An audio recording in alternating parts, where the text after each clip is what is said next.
Hi guys, welcome to my channel. Today we will read essay Dengue. Let's get started. Dengue is a fever. It is due to infection with a virus. It is transmitted by Aedes mosquito. Aedes mosquito has black and white spots on its body. It bites during the day. It lays eggs in clean water.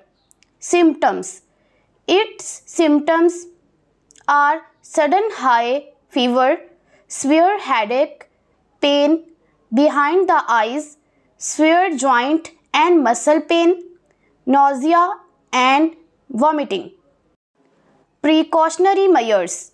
We should stay away from populated residential areas. We should use mosquito repellents even indoors. When outdoors, we should wear long sleeve shirts and long pants. When indoors, we must use air conditioner.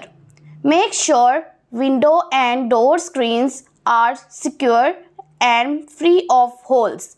If sleeping areas are not screened, use mosquito nets.